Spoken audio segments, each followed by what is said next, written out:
आज आपण भोपळी मिरचीचा झुणका करणार आहोत। राई जिरं टाकते,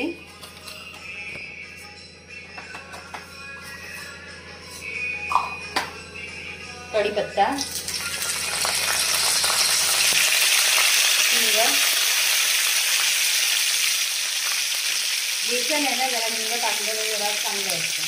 आणि ही पेस्ट आहे आलं लसूण आलं नाही आहे सॉरी, हिरवी मिरची लसूण आणि सुकं खोबरं, ही बघा।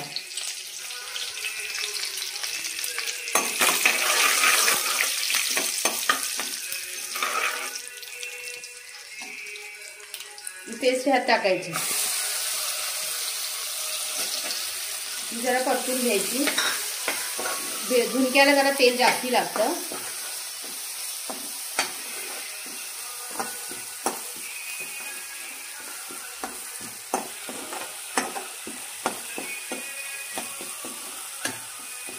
दोन तीन मिनिटं परतले की मग कांदा टाकायचा।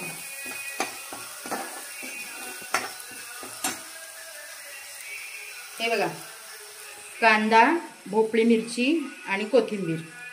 मसाले काय ह्याला जास्ती नाही, हिरवा मसाल्याचा आहे ना, हिरव्या मिरचीचा आहे ना, तर मसाले थोडीशी हळद टाकायची आणि धना पावडर।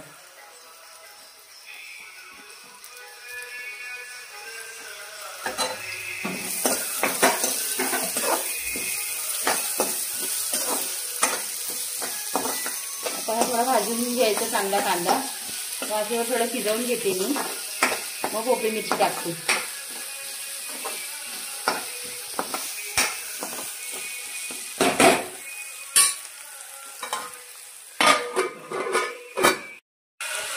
एक चमचा हळद, एक चमचा धना पावडर, थोडासा लाल मसाला, कारण मिरची भरपूर टाकली आहे। लाल मसाला तुम्हाला टाकायचा तर तुम्ही टाकू शकता, इनफ आहे तेवढा। हिंग अशासाठी घातली कारण चण्याचं पीठ आहे ना, थोडं पोटाला जरा जड असतं। बघा, भोपळी मिरची घातली, ही पण तेल ह्याला एक वाफ आणणार आणि मग बेसन घालणार ह्या भाजीमध्ये। छान लागतो हा पण झुणका, तुम्ही करून बघा।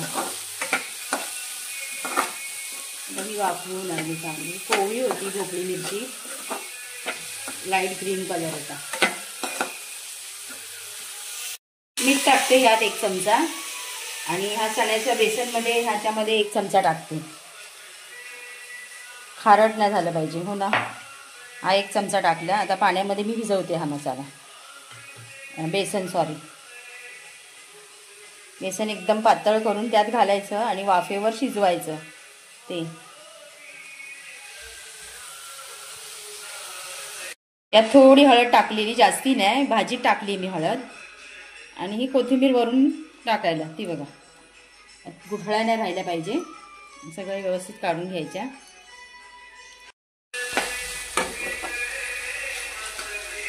हे बघा, हे बेसन यात पातळ करून घेतलंय मी, मीठ आणि हळद घालून। हे यात मिक्स करायचं आणि वाफेवर शिजवायचं। कोथिंबीर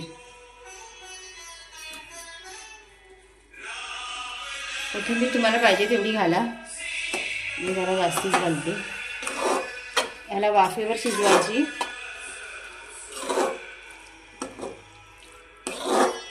5-10 मिनिटं बारीक गॅस ठेवून याला वाफ आणायची।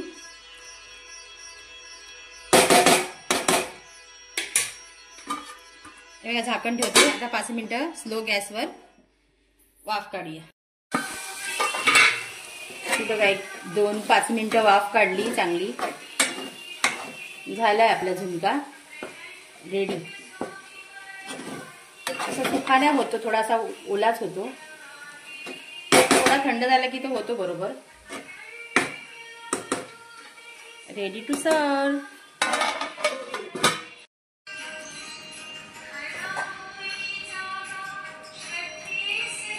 या खायला। आज गुरुवार आहे ना, झुणका भाकरी, शेवयाची खीर, कांदा।